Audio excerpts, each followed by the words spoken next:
नमस्कार, आज है 10 मई, दिन मंगलवार। वक्त हो गया है जी बिजनेस की बहुत ही खास पेशकश इंडिया 360 का। दिन भर की बड़ी खबरों का 360 डिग्री एनालिसिस करेंगे, लेकिन सबसे पहले वो खबरें जो बनी हेडलाइंस।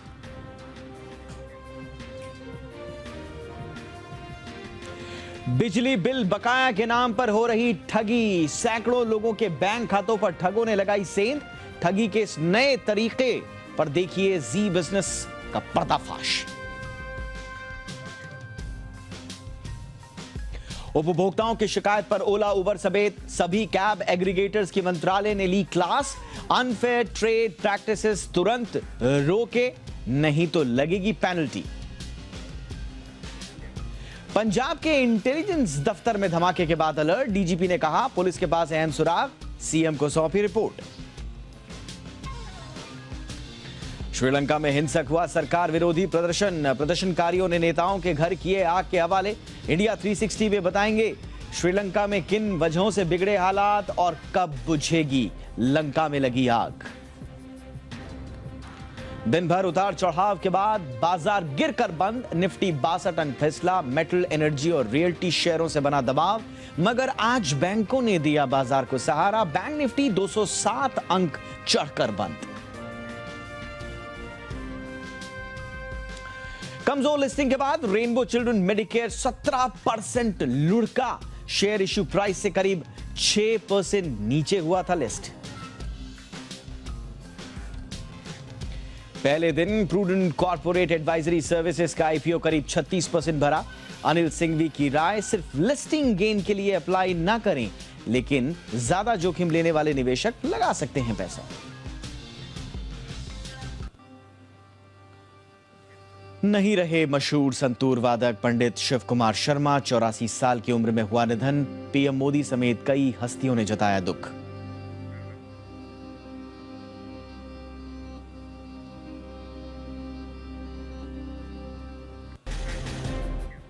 तो ये थी हेडलाइंस। अब सुबह से लेकर शाम तक किस तरह से घटनाक्रम बदला, पल पल किस तरह से समाचार आते रहे, खबरें किस तरह की रही, पूरा फ्लो क्या रहा, दिखाते हैं आपको फटाफट अंदाज में दिन भर का हाल।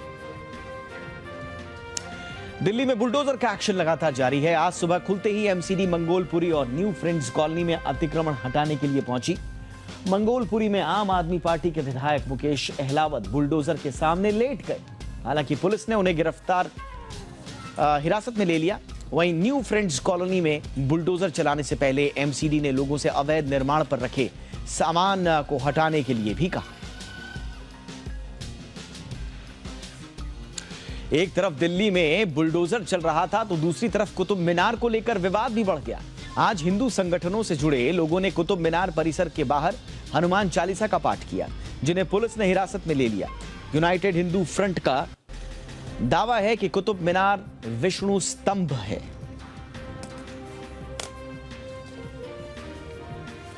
और वहीं महाराष्ट्र में लाउडस्पीकर और हनुमान चालीसा पर बहस शुरू करने वाले एमएनएस चीफ राज ठाकरे ने सीएम उद्धव ठाकरे पर निशाना साधा है।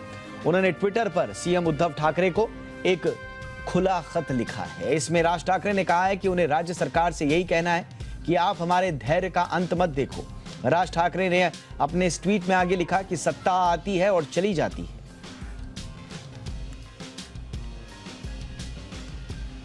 पंजाब एंड हरियाणा हाईकोर्ट से बीजेपी के युवा नेता तेजिंदर सिंह बग्गा को बड़ी राहत मिली है। हाईकोर्ट ने मामले की सुनवाई करते हुए 5 जुलाई तक बग्गा की गिरफ्तारी पर रोक लगा दी है। इस मामले में अब अगली सुनवाई 5 जुलाई को होगी। इससे पहले हाईकोर्ट ने शनिवार रात निर्देश दिया था कि तेजिंदर पाल सिंह बग्गा के खिलाफ कोई कार्रवाई न की जाए। मोहाली के इंटेलिजेंस दफ्तर में हुए ग्रेनेड हमले ने सुरक्षा एजेंसियों की नींद उड़ा दी है। इस हमले को लेकर डीजीपी वीके भावरा ने कहा कि विस्फोट के लिए टीएनटी का इस्तेमाल किया गया था। हालांकि डीजीपी ने किसी भी आतंकी हमले से इनकार किया है।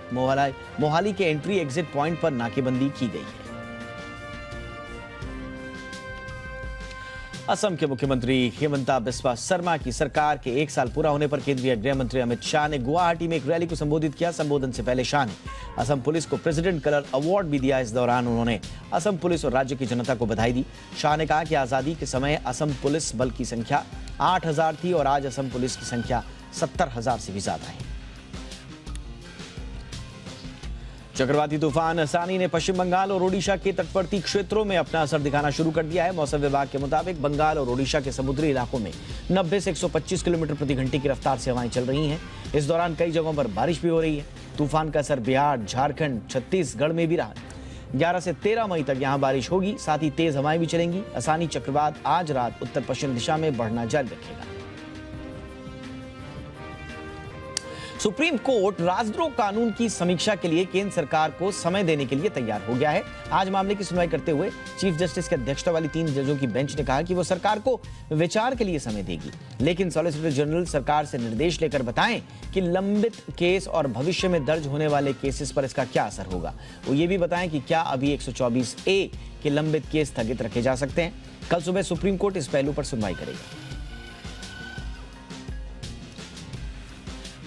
यूपी के पूर्व मंत्री और समाजवादी पार्टी नेता आजम खान को इलाहाबाद हाईकोर्ट ने जमानत दे दी है। वक्फ बोर्ड की संपत्ति गलत तरीके से अपनी यूनिवर्सिटी को ट्रांसफर कराने के मामले में कोर्ट ने खान को जमानत दी है। यह फैसला जस्टिस राहुल चतुर्वेदी के सिंगल बेंच ने सुनाया है।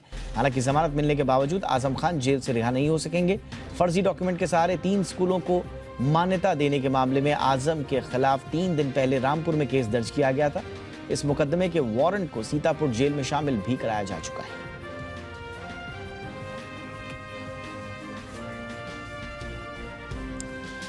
तो इंडिया 360 पर यह था दिन भर का अपडेट और अब बात आज की कवर स्टोरी की।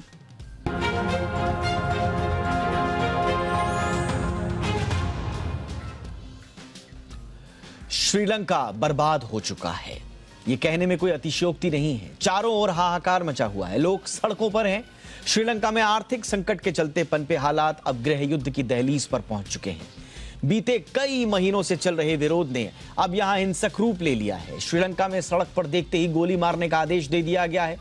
रक्षा मंत्रालय ने आदेश की जानकारी दी है। सरकार विरोधी प्रदर्शनकारियों ने अब सांसदों और नेताओं पर हमले करने शुरू कर दिए हैं। प्रदर्शनकारियों ने पूर्व प्रधानमंत्री महिंदा राजपक्षे के घर को आग के हवाले कर दिया। वहीं कई अन्य नेताओं के घर भी जला दिए गए हैं। महिंदा राजपक्षे के प्रधानमंत्री पद से इस्तीफा देने के बाद अब प्रदर्शनकारी राष्ट्रपति के इस्तीफे की मांग कर रहे हैं। महिंदा राजपक्षे की तरफ से कहा गया है कि वो देश छोड़कर नहीं भागेंगे। फिलहाल राजपक्षे और उनका पूरा परिवार भारी सैन्य सुरक्षा के बीच नौसैनिक बेस में छिप गया है। अपने देश को बद से बदतर होता देख कुमार संगकारा और महिला जयवर्धन जैसे क्रिकेटर्स ने भी दुख जाहिर किया है। संगकारा ने मौजूदा सरकार को घेरते हुए कहा कि जो भी हिंसा हो रही है वो सरकार के समर्थकों द्वारा ही की जा रही है। इस बीच पूरे श्रीलंका में कर्फ्यू 11 मई तक बढ़ा दिया गया है। श्रीलंका में हर तरफ से हिंसा की खबरें आ रही हैं और अब हर कोई यही पूछ रहा है कि दहकती हुई लंका की आग कब बुझेगी।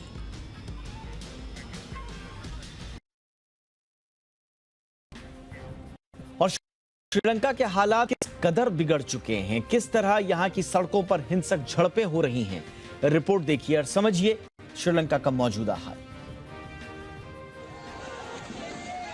स्क्रीन पर दिख रहे जलते हुए ये 2 घर चीख चीख कर बता रहे हैं कि श्रीलंका की हालत बेहद खराब है। इनमें से एक घर श्रीलंका के प्रधानमंत्री का पैतृक आवास है, तो दूसरा राजपक्षे सरकार के ही एक पूर्व मंत्री सनथ निशांथा का है। श्रीलंका में आर्थिक तंगी का माहौल अब धीरे धीरे लोगों को बेचैन कर रहा है। सरकार के समर्थकों और विरोधियों के बीच खींचतान सोमवार को हिंसक झड़प में बदल गई। सोमवार को प्रधानमंत्री महिंदा राजपक्षे ने अपने पद से इस्तीफा दे दिया। उन्होंने अपने ट्विटर अकाउंट से इस इस्तीफे की जानकारी दी। मित्रवरुनि सहोदर सहोदरिय विरोधतावान ඇති වෙන්න පුළුවන්. එයාට විසඳුම් දෙන්න අපට මාවතක් තිබිය යුතුයි. ඒ විසඳුම් දෙනවා වෙනුව කියලා රටේ ව්‍යවස්ථාවට පිටුපාන්න අපි කාටවත් අයිතියක් නැහැ. ඒ නිසා මගේ ප්‍රතිපත්තිය නම් අභියෝගවලට මුහුණ දීලා අභියෝග ජය ගන්න උත්සාහ කරන එකයි.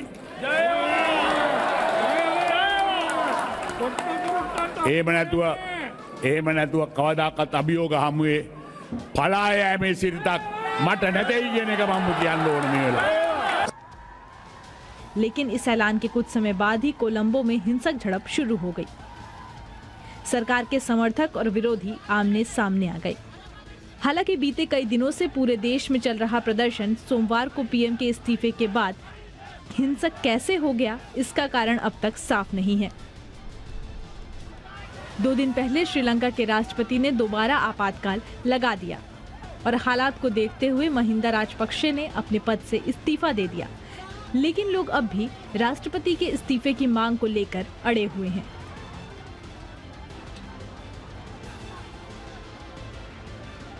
It's a corrupted government. The present regime of Gotabaya Rajapaksa is corrupted, so much so that we don't even have basic health facilities in Sri Lanka.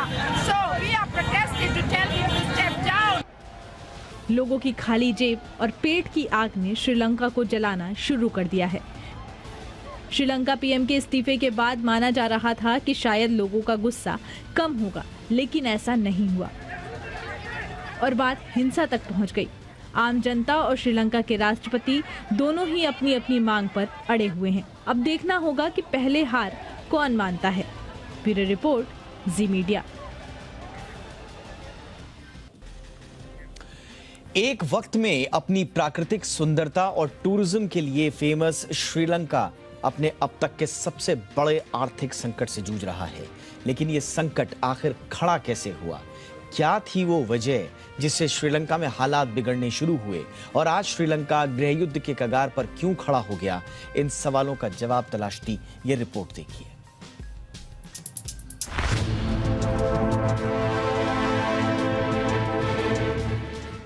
खाने के लिए अनाज नहीं, इलाज के लिए दवाइयां नहीं, 16-16 घंटों तक बिजली कटौती, विदेशी कर्ज चुकाने को पैसे नहीं। भारत का पड़ोसी मुल्क श्रीलंका सुलग रहा है। जो सड़कें कभी यात्रियों से आबाद रहती थीं, उन पर अब सिर्फ प्रदर्शनकारी और सेनाएं नजर आ रही हैं। हर गुजरते दिन के साथ सरकार समर्थकों और विरोधियों के बीच हिंसा बढ़ती जा रही है। इन प्रदर्शनों की शुरुआत तब हुई जब लोगों की रोजमर्रा की जरूरतें पूरी नहीं हो पाई। बढ़ते आर्थिक संकट के चलते मार्च के अंत में लोगों का गुस्सा फूट पड़ा और गुस्साए लोग सड़कों पर उतर आए। लोगों ने सरकार से जवाबदेही की मांग की। विरोध प्रदर्शन को रोकने के लिए पुलिस को तैनात किया गया, कर्फ्यू लगाया गया। शांतिपूर्ण प्रदर्शन तब उग्र होने लगे जब राष्ट्रपति राजपक्षे ने 1 अप्रैल को आपातकाल लगाया। इससे अधिकारियों को बिना वारंट के लोगों को हिरासत में लेने का अधिकार मिल गया। आपातकाल के फैसले से प्रदर्शनकारी और उग्र हो गए। कर्फ्यू की परवाह किए बिना प्रदर्शन तेज कर दिए गए, जिसके बाद पुलिस ने सैकड़ों प्रदर्शनकारियों को गिरफ्तार कर लिया और तब से ये प्रदर्शन लगातार जारी है। श्रीलंका में आज जो हालात पैदा हुए हैं, उसकी पटकथा काफी पहले से लिखी जा रही थी। श्रीलंका में बिगड़े हालात के लिए सरकार का गलत प्रबंधन भी जिम्मेदार माना जाता है। विशेषज्ञों के मुताबिक पिछले 1 दशक के दौरान सरकार ने विदेशों से भारी भरकम कर्ज लिया। कर्ज के अलावा रासायनिक उर्वरकों पर प्रतिबंध और भारी बारिश से स्थिति बिगड़ी। इससे किसानों की फसल बर्बाद हो गई। कोरोना ने भी यहाँ आर्थिक संकट के हालात पैदा किए। स्थिति खराब हुई थी कि रूस और यूक्रेन की जंग ने श्रीलंका की इकोनॉमी की कमर पूरी तरह से तोड़ दी। श्रीलंका में हालात कितने खराब हैं, वो इसी से समझा जा सकता है। पिछले कई महीनों से देश में महंगाई दर दहाई अंकों में है। श्रीलंका मुख्य खाद्य पदार्थों और ईंधन के लिए भुगतान तक नहीं कर पा रहा। सरकार के पास दूसरे देशों से खरीदारी के लिए पैसा नहीं बचा है। भारत मदद कर रहा है, लेकिन देश में आवश्यक वस्तुओं की कीमतें आसमान छू रही हैं। सरकार भरोसा दे रही है कि वो इस आर्थिक संकट का हल निकाल लेगी, लेकिन प्रदर्शनकारी इस्तीफे से कुछ कम नहीं चाहते। ब्यूरो रिपोर्ट, जी मीडिया। और चर्चा के लिए इस वक्त हमारे साथ जुड़ चुके हैं पूर्व राजनयिक और विदेश मामलों के जाने माने जानकार सुरेश गोयल जी। गोयल सर, बहुत बहुत स्वागत है आपका हमारे शो पर। सर, श्रीलंका के हालात किस ओर जाते हुए दिखाई दे रहे हैं आपको? लंका में लगी ये आग क्या थमेगी या और बढ़ेगी?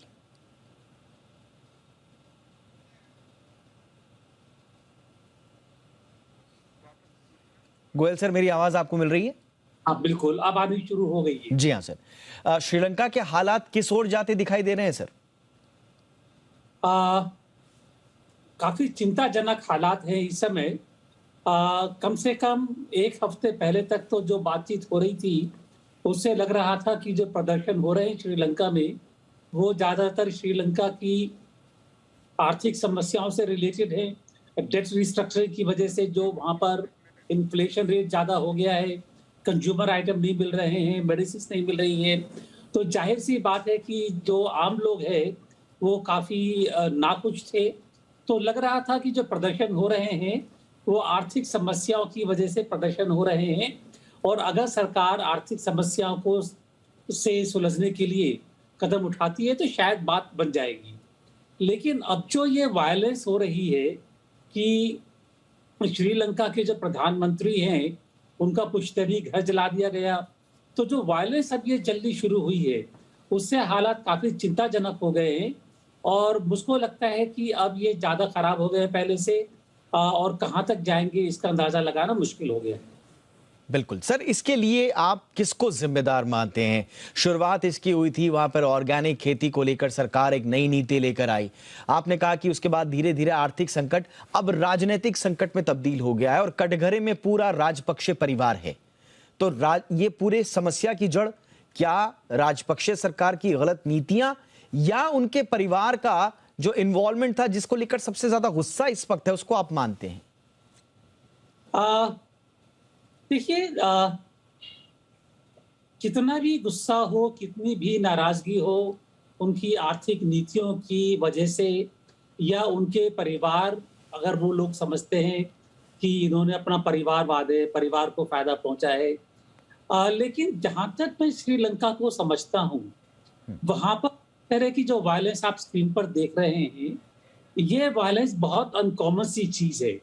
इस तरह की चीज जो है, जब कभी तमिल एजिटेशन हुआ था तब तो देखा था, लेकिन इसके बाद जब वहाँ पर ये मस्जिदों के खिलाफ कम्युनल राइट्स हुए, तब भी इतनी बुरी हालत मैंने उस टाइम पर नहीं देखी थी।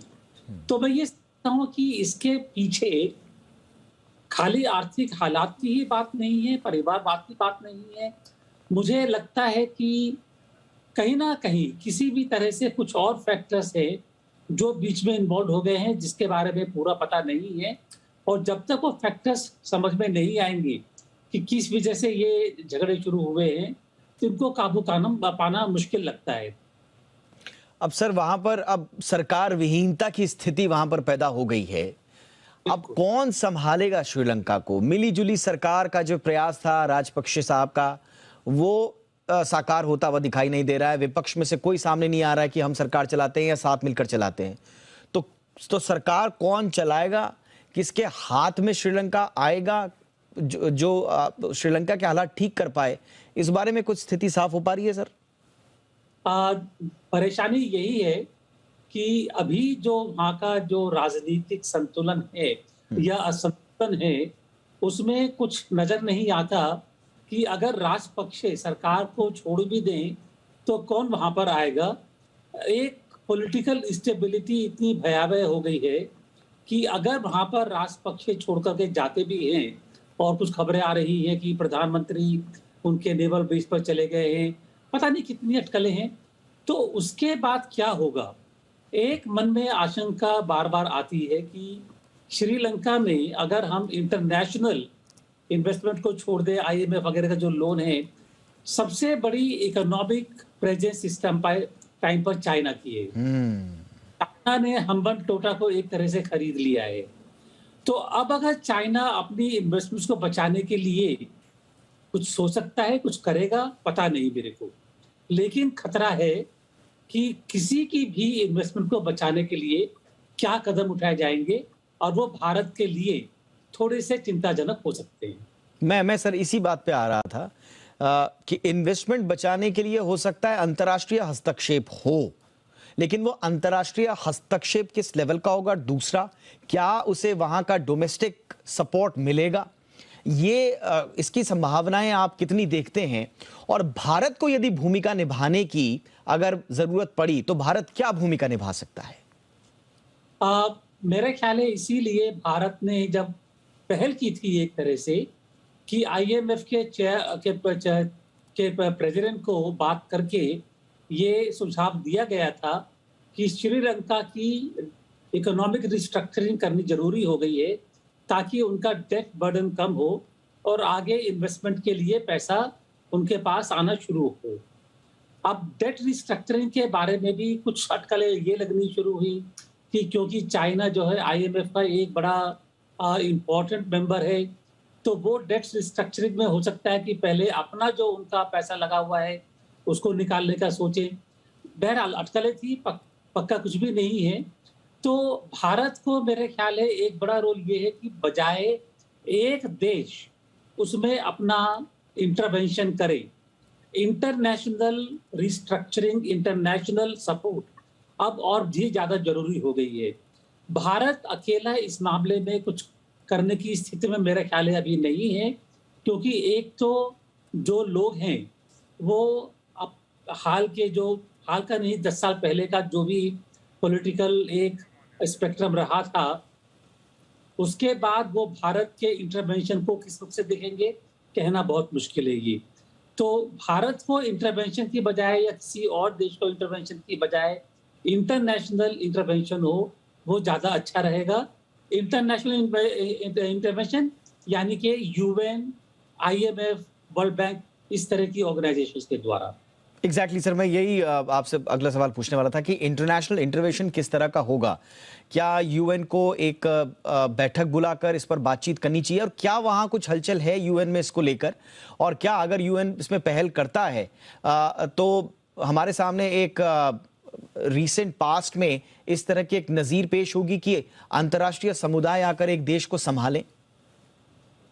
देखिए, इसके बारे में बहुत पहले ही 1990 से ही इस तरह के रेजोल्यूशंस वगैरह पहले ही बन चुकी हैं कि किसी भी देश में अगर अंदरूनी हालत में खराब हो जाए कि वो एक अंतर्राष्ट्रीय सिचुएशन के लिए खतरा बन जाए, तो वहां पर UN एक्शन ले सकता है। तो एक्शन लेने में कोई बाधा नहीं है। दिक्कत यह है कि कितने लोग सहमत होंगे कि करना चाहिए या नहीं चाहिए। इतना मैं बता सकता हूँ, मेरे जो अपना UN का एक्सपीरियंस है कि अब तक सिक्योरिटी काउंसिल के जो बाहर का चैम्बर है और जनरल असेंबली के बाहर आई एम श्योर कि डेलीगेशंस के जमघट लगने शुरू हो गए होंगे और बातचीत शुरू हो गई होगी कि श्रीलंका में अब क्या होना है और क्या किया जाना है।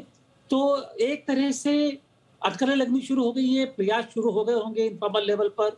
आगे क्या होगा ये काफी दूसरे फैक्टर्स पर डिपेंड करता है, जिनके बारे में अभी कहना बहुत मुश्किल होगा। एक आखिरी सवाल सर, गोटबाया राजपक्षे को क्या स्टेप डाउन वाकई में कर देना चाहिए, या उन्हें डटे रहना चाहिए? कम से कम एक इंस्टीट्यूशन तो रहे जो रेगुलेट कर पाए किसी ना किसी रूप में।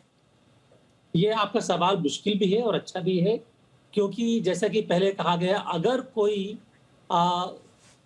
एक ऑल्टरनेटिव है जो कि राजपक्षे की जगह ला सकते हैं, तब तो उनको छोड़ देनी चाहिए।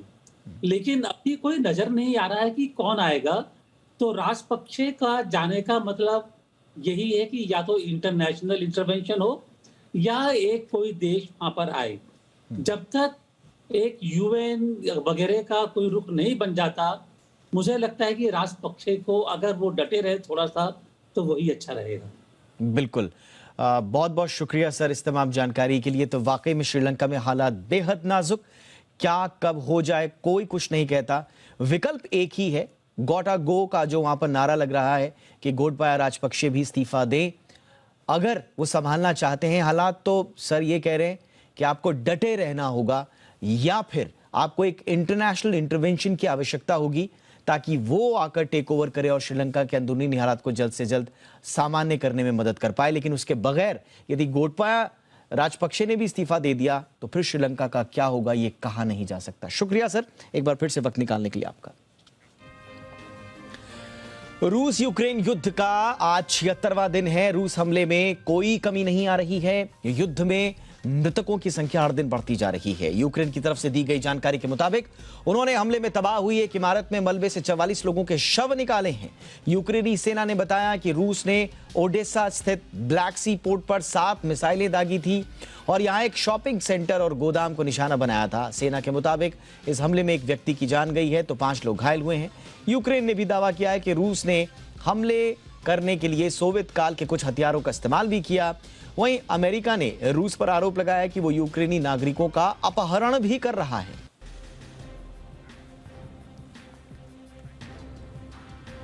रूस के हमलों में यूक्रेन किस तरह बर्बाद हो रहा है, इस रिपोर्ट में देखिए।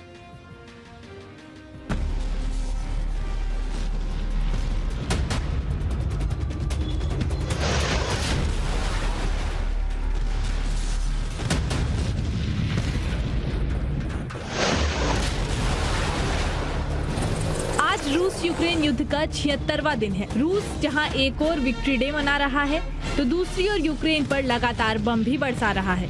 इन तस्वीरों को देखिए, ये यूक्रेन का निकोलेव शहर है, जहां रूस लगातार हमले कर रहा है। इन तस्वीरों में साफ दिख रहा है कि रूस का हमला कितना भीषण है। कल रूस की राजधानी मॉस्को में विक्ट्री डे परेड हुई। रूस ने अपनी शक्ति का प्रदर्शन किया। ऐसा ही प्रदर्शन यूक्रेन के शहर मरियोपोल में दिखा। रूस का दावा है कि मरियोपोल पर पूरी तरह से कब्जा हो चुका है। मरियोपोल में रूस की विक्ट्री डे को मनाने के लिए संत जॉर्ज रिबन के साथ मार्च निकाला गया। वैसे जहां रूस में विक्ट्री डे की धूम थी, वहीं यूक्रेन के कई शहरों में रूसी हमले के खतरे के डर से कर्फ्यू लगाया हुआ था। ऐसा ही कर्फ्यू ज़ैपोरिज़िया में लगाया गया, जिससे दिन भर पूरे शहर में सन्नाटा रहा।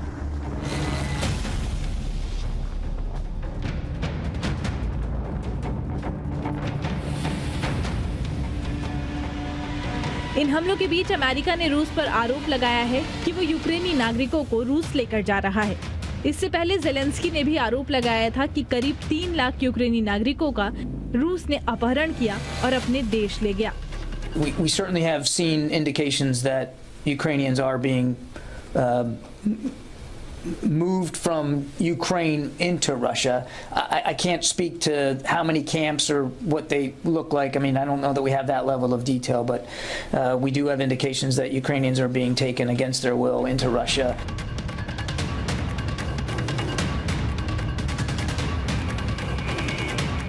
रूसी हमलों का यूक्रेनी सेना भी लगातार जवाब दे रही है। यही वजह है कि ये युद्ध इतना लंबा खिंच चुका है। इन तस्वीरों को देखिए, जो खार्किव की हैं। यूक्रेनी सेना लगातार मोर्टार के जरिए रूसी सेना को जवाब दे रही है। ब्यूरो रिपोर्ट, जी मीडिया। गुस्से से लाल होना, ये मुहावरा हम सभी ने बचपन से सुन रहे हैं। हम सब, भले ही असलियत में आपने गुस्से में किसी को लाल रंग का होते हुए शायद नहीं देखा हो, लेकिन पोलैंड की जनता ने सोमवार को रूस को यह बता दिया, या यूं कहिए कि दिखा दिया, कि वो यूक्रेन पर उसके हमलों को लेकर गुस्से से लाल हो रहे हैं।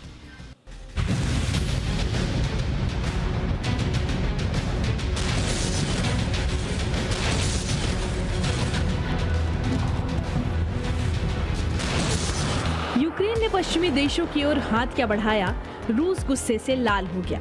और फिर रूस ने जब यूक्रेन पर हमला किया, तो पश्चिमी देश गुस्से से लाल हो गए।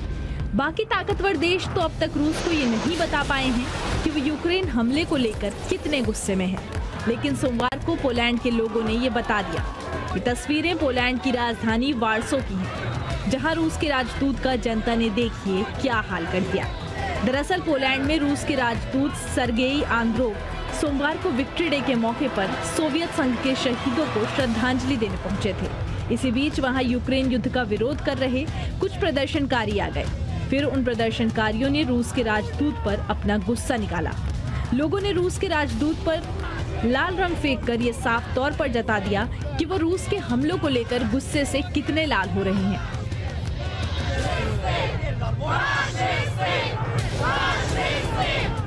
Ja myślę, że nie musieli oni przyjeżdżać dzisiaj i położyć kwiaty do tego pamiętnika, bo to po prostu agresja Ukrainy. Oni nie mogą to robić.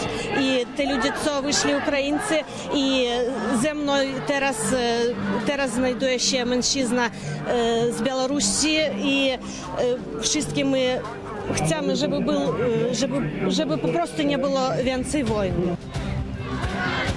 स्थिति बिगड़ती देख मौके पर तुरंत पुलिस पहुंच गई। रूस के राजदूत को लोगों के बीच से दूर ले गई और बाद में उनसे वहां से चले जाने के लिए कहा। जाते हुए रूसी राजदूत ने प्रदर्शन कर रहे लोगों को भी एक मैसेज दे दिया।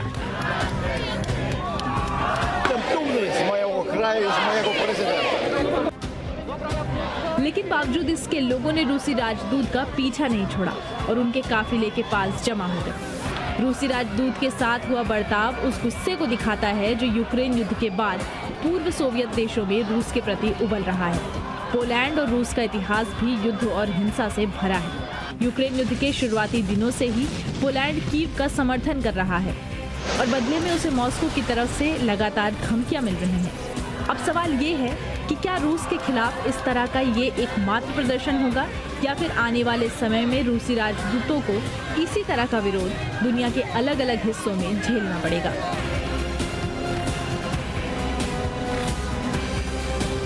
ब्यूरो रिपोर्ट, जी मीडिया।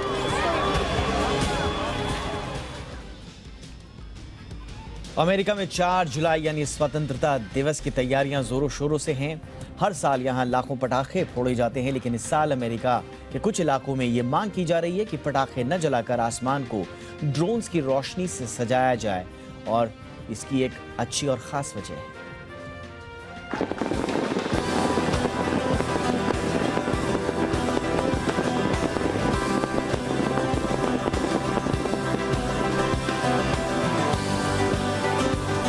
अमेरिका में 4 जुलाई के दिन आसमान पटाखों की रोशनी से कुछ इस तरह जगमगाता है। आसमान में आतिशबाजी के जरिए अमेरिकी लोग अपनी आजादी का जश्न मनाते हैं, लेकिन इस बार अमेरिका के कुछ इलाकों में लोग एक अलग तरह की तैयारी कर रहे हैं। दरअसल कैलिफोर्निया समेत कई इलाकों के लोगों ने इस बार पटाखों की जगह ड्रोन से आजादी का जश्न मनाने की तैयारी की। पर्यावरण की सुरक्षा इसका एक बड़ा कारण है। साथ ही लोगों का मानना है कि कई इलाकों में पहले ही जंगल जल रहे हैं, जिनसे आसपास के इलाकों का तापमान तेजी से बढ़ रहा है। ऐसे में ड्रोन्स का इस्तेमाल ही सही है। When you think of traditional fireworks, it's a multi-sensory experience. You know, we want to see them burst in the sky. We want to hear them. We want to feel that concussion in our chest. And if we're close enough, we might just smell the smoke.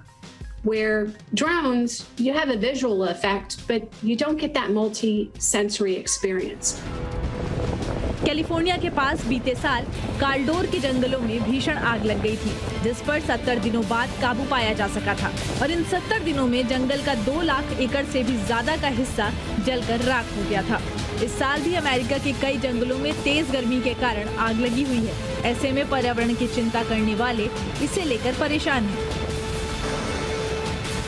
Bureau report, ji media.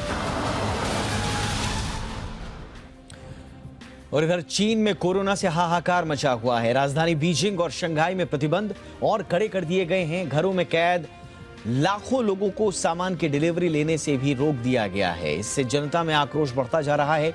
बीते दिन चीन में corona के 3,475 मामले सामने आए हैं। इनमें 357 लोगों में कोरोना के लक्षण पाए गए और 3,118 लोगों में कोरोना के कोई लक्षण नहीं मिले। चीन में अब तक 5,191 लोगों की कोरोना से मौत हो चुकी है। बता दें कि शंघाई में बीच में थोड़ी राहत जरूर दी गई थी, लेकिन कोरोना के बढ़ते मामलों को देखते हुए फिर से लॉकडाउन लगा दिया गया है। शंघाई में 1.5 महीने से लॉकडाउन लागू है। शंघाई के 16 जिलों में से 4 में लोगों को नोटिस दिया गया है कि वे अपने घरों से बाहर नहीं जा सकते। इससे पहले आवासीय क्षेत्रों में घूमने पर छूट मिली थी।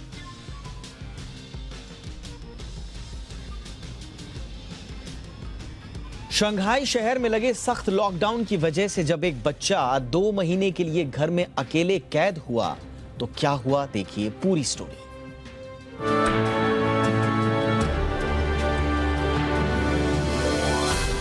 क्या आपने हॉलीवुड की फिल्म होम अलोन देखी है? Home alone. इस फिल्म में एक बच्चा कुछ दिनों के लिए घर में अकेला ही कैद हो जाता है। ये तो फिल्म की बात है, लेकिन क्या हो जब यही बात रियल लाइफ में हो जाए। जी हाँ, चीन के शंघाई शहर में एक बच्चा 66 दिन के लिए अपने घर में अकेले कैद हो गया और वजह बनी लॉकडाउन। दरअसल कोरोना के बढ़ते मामलों के बाद शंघाई शहर में लॉकडाउन लग गया और इस दौरान 13 साल के बच्चे के माता पिता इसी शहर में फंस गए। बच्चा कुशान शहर में अपने घर पर अकेला हो गया। आप सोच रहे होंगे कि इस दौरान बच्चा घबरा गया होगा, लेकिन ऐसा कुछ नहीं है। बच्चे की मां ने स्थानीय मीडिया को बताया कि घर में अकेले रहने के दौरान बच्चे ने न सिर्फ अपना ख्याल रखा, बल्कि उसने अपने एक डॉग और बिल्ली का भी खूब ध्यान रखा। इस दौरान वो ऑनलाइन क्लास भी अटेंड करता रहा। जब कुशान शहर में भी लॉकडाउन लगा तो बच्चे ने खुद से खाना बनाना भी सीखा और अपनी मां को आश्वस्त किया कि वो ठीक है। करीब 2 महीने बाद जब माँ बाप घर लौटे तो घर इतना बिखरा हुआ था कि उनके लिए पैर रखने की जगह नहीं थी। लेकिन माँ बाप की शिकायत अपने बच्चे को सुरक्षित और खुश देखकर दूर हो गई। ब्यूरो रिपोर्ट, जी बिजनेस। और आइए जी बिजनेस की खास पेशकश और मुहिम, साइबर डकैतों पर अटैक कब।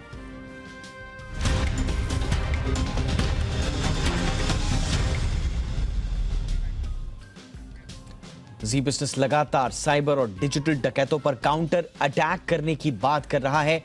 अब वक्त आ गया है कि सरकार इन साइबर डकैतों के खिलाफ कड़ा एक्शन ले, क्योंकि ये साइबर डकैत आम लोगों को लूटने के लिए नए नए तरीके इजाद कर रहे हैं। ऐसा ही एक मामला सामने आया है मुंबई में बिजली बिल बकाया के नाम पर एक डॉक्टर से 9 लाख की ठगी का मामला सामने आया। और जैसे ही लोग ठगी के एक तरीके को समझते हैं, साइबर ठग चूना लगाने का दूसरा रास्ता अख्तियार कर लेते हैं। साइबर ठगी का यह जाल पूरे देश में फैल चुका है। कोई बिजली के बिल के नाम पर ठग रहा है, कोई केवाईसी के नाम पर, तो कोई लोन एप्स के नाम पर। हमने खास तौर से अपने दर्शकों को जागरूक करने के लिए एक स्टिंग किया। देखिए क्या हुआ पूरी कहानी।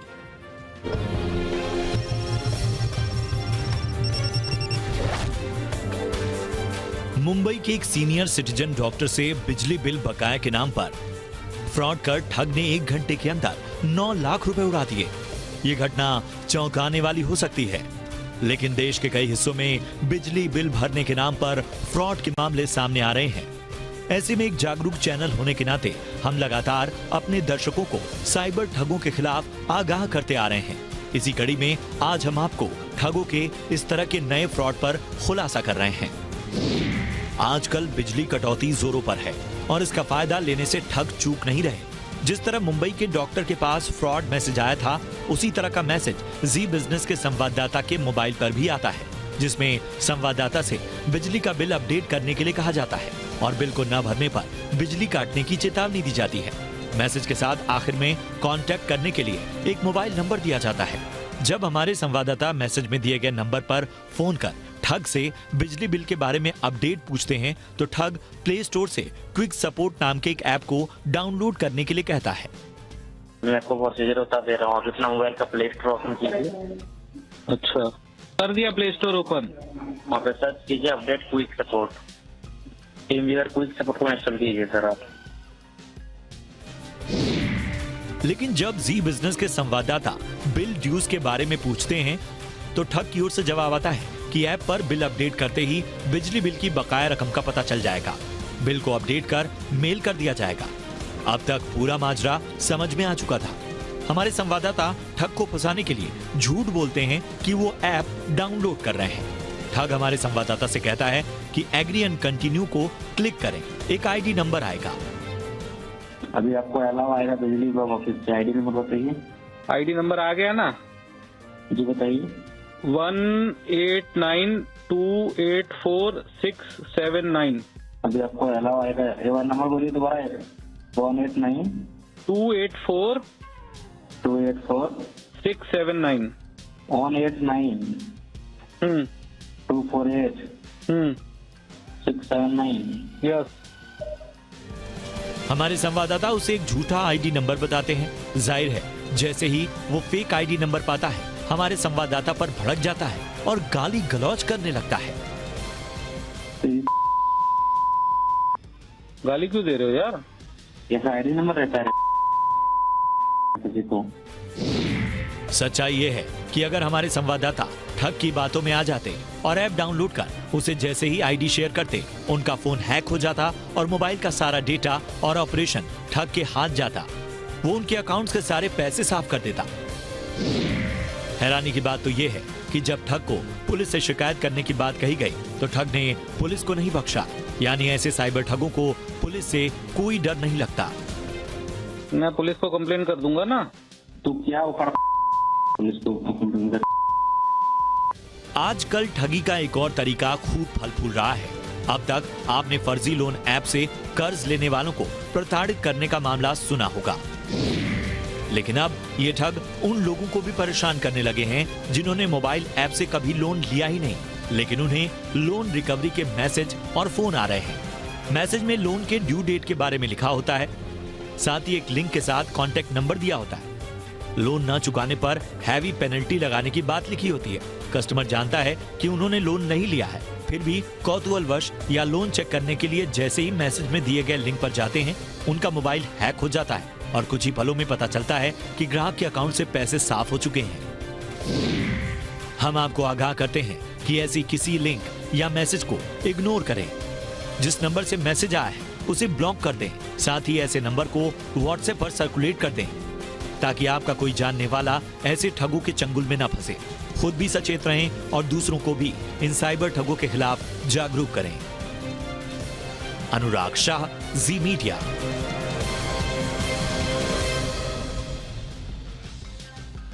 देश भर के तमाम शहरों में ओला, उबर जैसी ऐप आधारित टैक्सी सर्विस देने वाली कंपनियों को सरकार की तरफ से सख्त निर्देश दिए गए हैं। ऐप आधारित टैक्सी कंपनियों की आज उपभोक्ता मामले के मंत्रालयों के साथ जो अधिकारी हैं उनके साथ मीटिंग हुई है।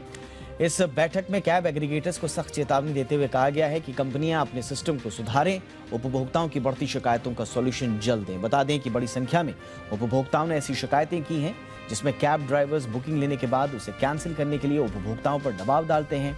इसकी वजह से उपभोक्ताओं पर कैंसिलेशन के लिए जुर्माना लगाया जाता है। इस मीटिंग में ओला, उबर, मेरू, जुगनू समेत तमाम कंपनियां शामिल हुई। मीटिंग के बाद उबर ने एक बयान जारी कर कहा कि वो सरकार की तरफ से दिए गए सुझावों पर काम करेगी।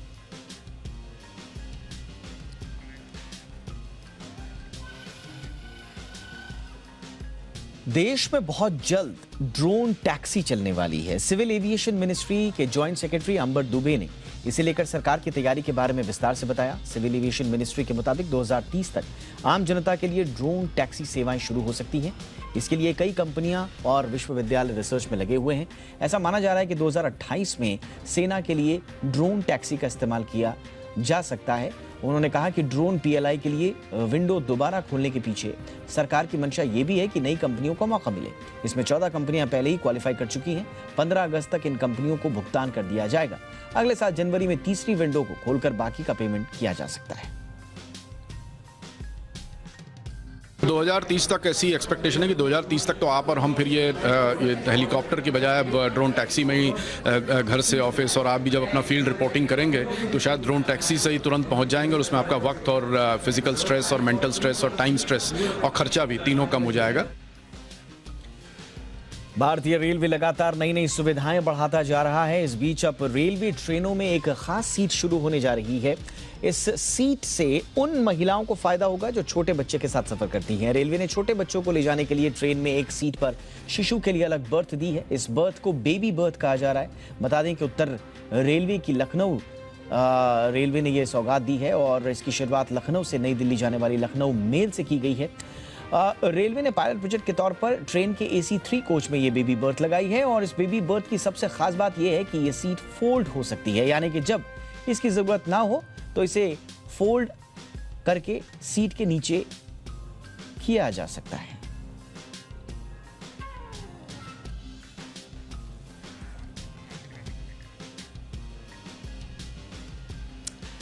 और आइए अब बात बाजार की करते हैं। कारोबारी हफ्ते के दूसरे दिन बाजार में भारी उतार चढ़ाव देखने को मिला। बाजार की आज हल्की कमजोरी के साथ शुरुआत हुई थी। बाजार की जहां से शुरुआत हुई वहीं से सपोर्ट लेकर कुछ रिकवरी जरूर आई। दिन भर सीमित दायरे में उतार चढ़ाव के साथ कारोबार हुआ। इंट्राडे में निफ्टी ने 16,400 के करीब भी पहुंचा।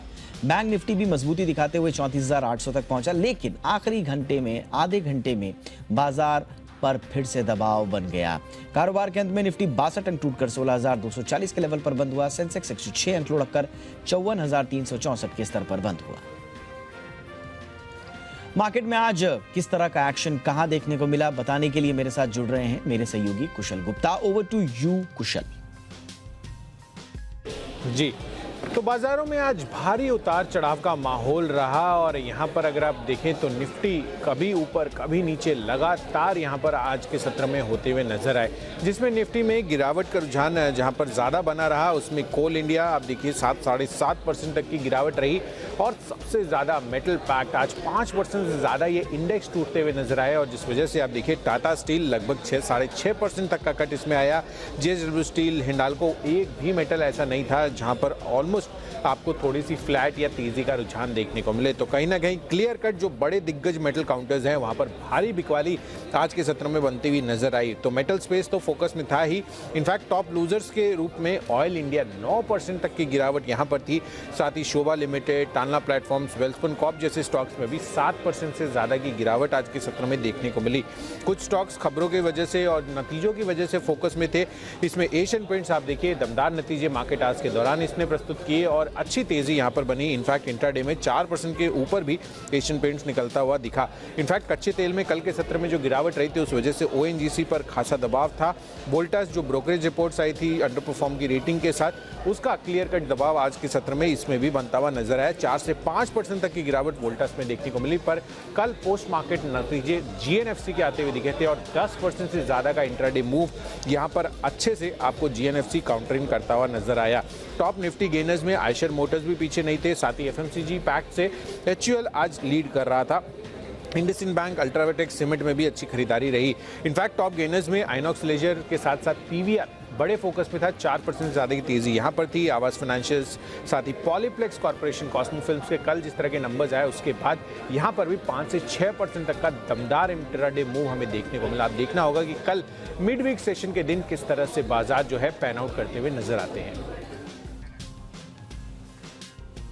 और आइए फटाफट से देख लेते हैं कि अमेरिकी बाजारों में इस वक्त किस तरह का हाल है, वहां पर शुरुआती कारोबार किस तरह का चल रहा है। अमेरिकी बाजारों का हाल लेते हैं तो आप देख सकते हैं वहां पर डाउ जोन्स में हल्की कमजोरी के साथ शुरुआत होती हुई नजर आ रही है। 32,189 के स्तर पर कारोबार करता हुआ फिलहाल डाउ जोन्स नजर आ रहा है। और नैस्डैक में आप देखिए तो यहां पर भी हल्की तेजी के साथ 11,666 के स्तर पर कारोबार, फिलहाल 43 अंक बढ़कर कारोबार होता हुआ नजर आ रहा है। तो ये है अमेरिकी बाजारों का हाल, मिले जुले संकेतों के साथ बाजार आगे बढ़ता हुआ।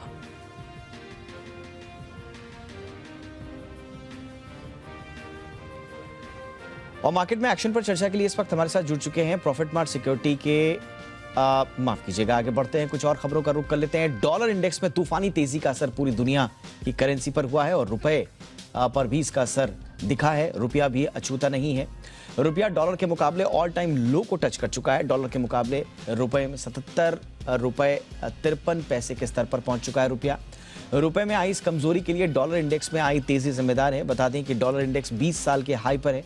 रुपए में गिरावट का मतलब यह है कि सीधे आपके बजट पर इसका असर पड़ेगा। आम आदमी के लिए पेट्रोल, डीजल समेत खाने का तेल महंगा होगा। इलेक्ट्रॉनिक सामान और पार्ट्स पर भी कमजोर रुपए का असर पड़ेगा, इनकी कीमतें बढ़ेंगी। इसके साथ ही विदेश घूमना, विदेश में पढ़ाई करना भी महंगा होगा।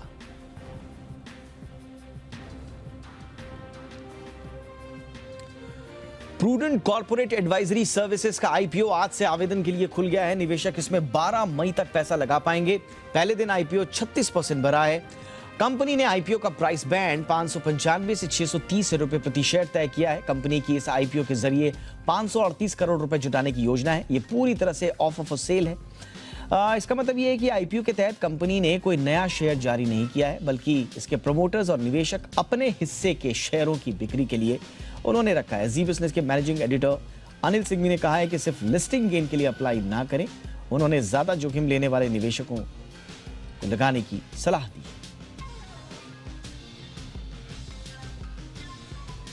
सप्लाई चेन कंपनी डिलीवरी का IPO कल यानी 11 मई को सब्सक्रिप्शन के लिए खुलेगा। 5,235 करोड़ रुपए के इस IPO के तहत 4,000 करोड़ रुपए के नए शेयर जारी होंगे। कंपनी ने IPO का प्राइस बैंड 462 रुपए से 487 रुपए प्रति शेयर तय किया है। निवेशक इसमें 13 मई तक पैसा लगा पाएंगे। इसके शेयर जो शेयर हैं उनकी फेस वैल्यू 1 रुपए है।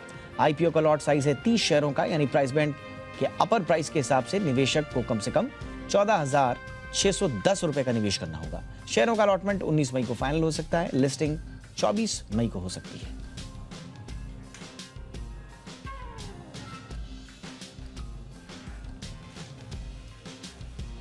अप्रैल का महीना म्यूचुअल फंड इंडस्ट्री के लिए शानदार रहा। अप्रैल में म्यूचुअल फंड इंडस्ट्री का नेट इनफ्लो 72,850 करोड़ रुपए रहा।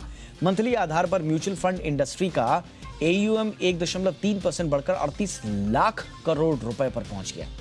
हालांकि इस दौरान यानी अप्रैल में SIP के जरिए निवेश घटा है। अप्रैल में SIP के जरिए कुल 11,863 करोड़ रुपए आए, जबकि उसके पिछले महीने यानी कि मार्च में 12,328 करोड़ रुपए आए थे।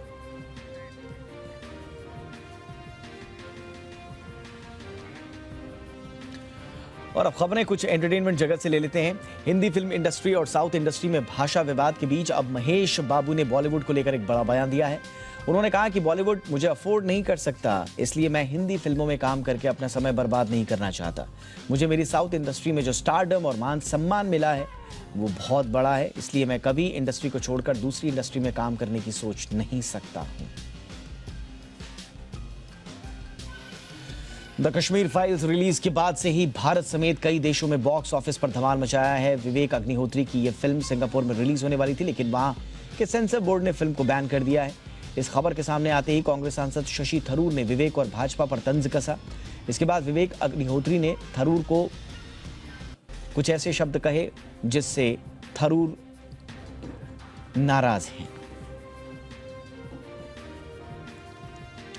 रणवीर सिंह की फिल्म जयेश भाई जोरदार जल्द ही सिनेमाघरों में रिलीज होने जा रही है। इस बीच उनके फैंस के लिए एक और शानदार खबर आ गई है। रणवीर की अगली फिल्म सर्कस की रिलीज डेट का ऐलान हो गया है। रणवीर ने अपने इंस्टाग्राम अकाउंट से सर्कस की रिलीज डेट के साथ फिल्म का पोस्टर भी शेयर किया है। रोहित शेट्टी के निर्देशन में बन रही फिल्म सर्कस इस साल क्रिसमस के मौके पर 23 दिसंबर को रिलीज होगी।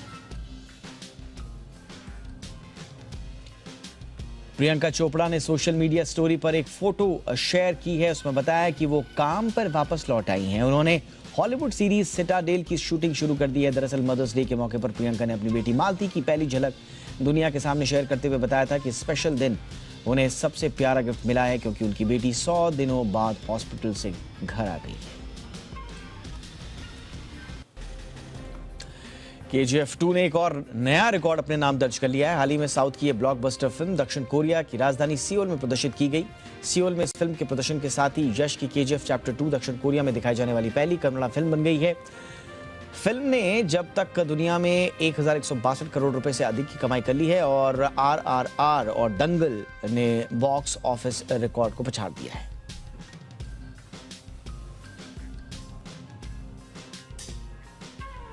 इंडिया 360 में आज बस इतना ही। इजाजत दीजिए। हैशटैग याद रखिए, #ZIndia360। कोई राय कोई सुझाव हो तो जरूर भेजें। नमस्कार।